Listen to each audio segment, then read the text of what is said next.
Thank you. Good afternoon, the Honorable Organizing Committee members, distinguished delegates from ASEAN member countries, and all participants. It is a pleasure for me to be here, part of this wonderful workshop, and share our experience about local governance system in Indonesia. This opportunity, I would like to share our experience in implementing decentralization in Indonesia, more specifically on politics and fiscal autonomy in Indonesia. Yesterday, my colleague Martianto from Indonesia presented the general local governance system in Indonesia. Today, the following presentation, I will discuss the development planning processes, local political agenda setting processes, local financial management, natural resources management, and the capacity development of local governments. Let's begin with the local development planning process.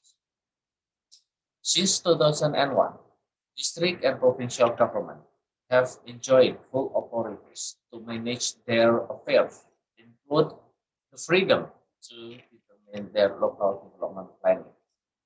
The district and municipal governments have the freedom to create any programs or projects based on people aspiration in their region. Nevertheless, those plans, programs, and projects must be in line with the national plan. There are several channels for citizens to ensure their voices to be heard by local government. Firstly, all citizens are welcome to attend planning meetings that should be held at village levels, sub-district levels, and district levels. Secondly, local councils portrays the needs and people aspiration directly. Third, district heads listen people aspiration during his campaign and adopt the program based on their aspiration. There are three types of planning documents. Long-term planning, which is 20 years plan, medium term, which is 5 years plan, and short term, which is 1 year plan. This local planning should be discussed between district heads and local councils. Then the local planning document is used to determine local budget priority and goal. Therefore, in short, the planning process is not centralized anymore, whereas the district government enjoys much freedom to determine what project to be financed, how to finance, and how much budget is needed. Next. Decentralization law has given municipal and district governments authorities to regulate their regions. At local level, local councils and district heads or mayors pass local regulations. However, those local regulations must comply with national law, government regulation, resident regulation delivered by resident. The local regulations are usually related to local regulations on local budget, local development planning, local spatial planning, local tax and distribution, local wisdom, and local regulation that are mandated by national law. However, different from national law, local regulations are limited to include the imposition of the maximum sanction of 50 million fine and maximum sanction of 3 months in jail. All the processes must follow two steps. The first step is all draft of local regulations must be deliberated and approved by district heads and local councils. Then all final draft must be scrutinized by officials from Ministry of Home Affairs to check the accordance, the compliance with the national law, the consistency with the authority, and the suitability of the public interest. Next.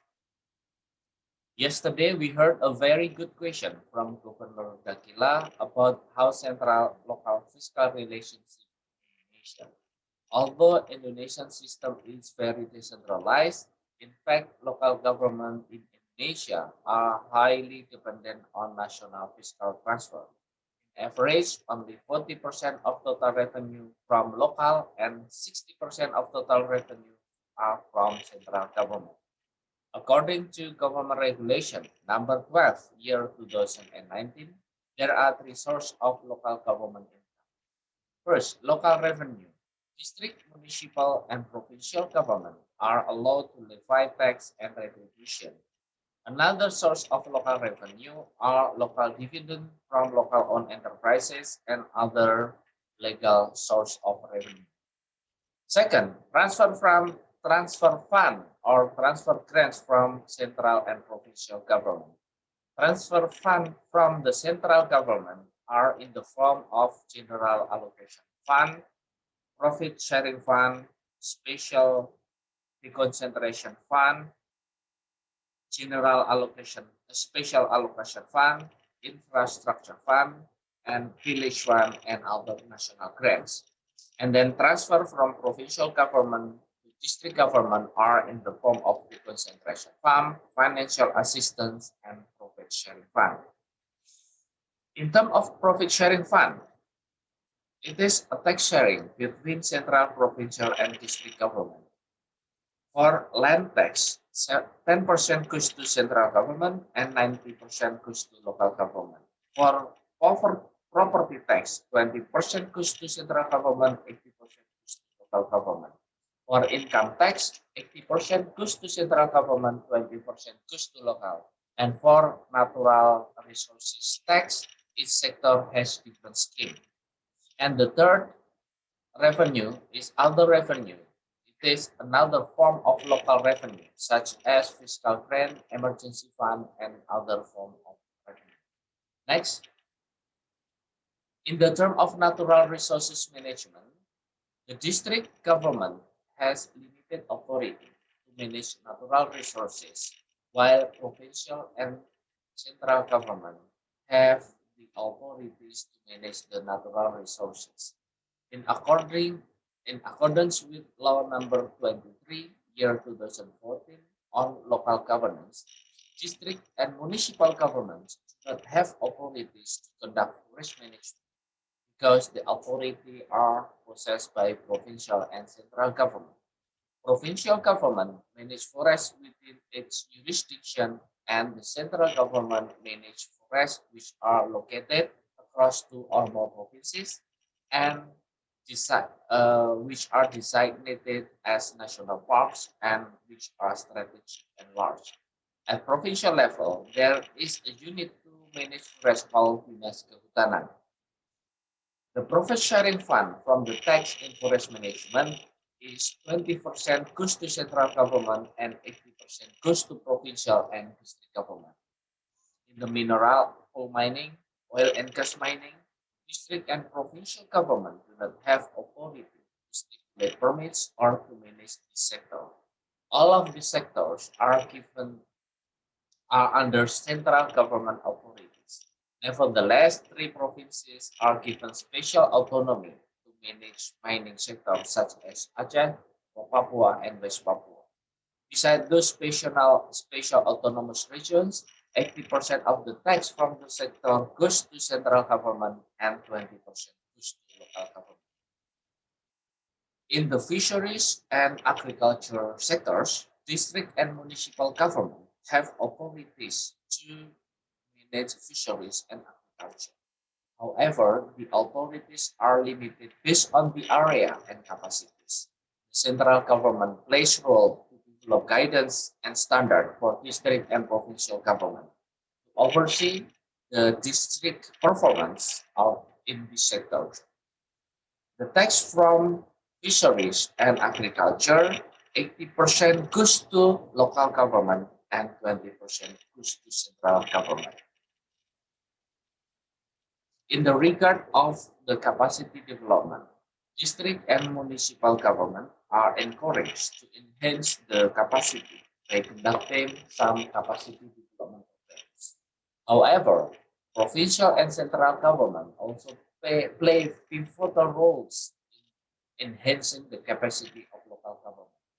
In order to enhance local capacity, there are several methods.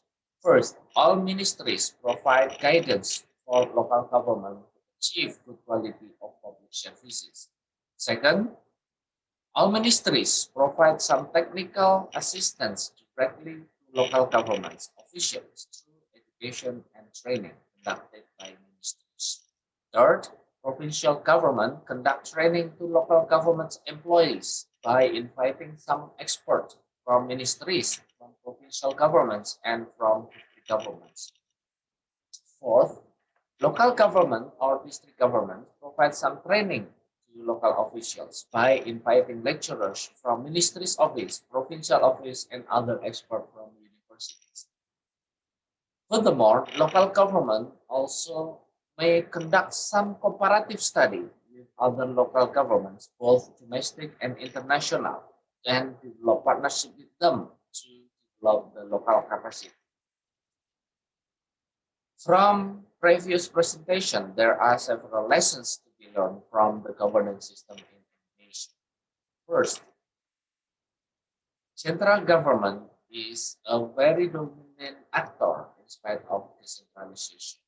Second, many government affairs become a common affairs that done by central government, provincial government, and district government. Third, district governments enjoy high degree of decentralization in the planning, development, legislative process, natural resources management, and capacity development. Nevertheless, the roles of central government is remain crucial in determining the guidance and supervising local government. Roles of provincial government are double to represent central government in supervising and overseeing district government and to provide public service based on the national governments. Thank you for your attention. I think that is my presentation. And the stage is open to moderator. Thank you.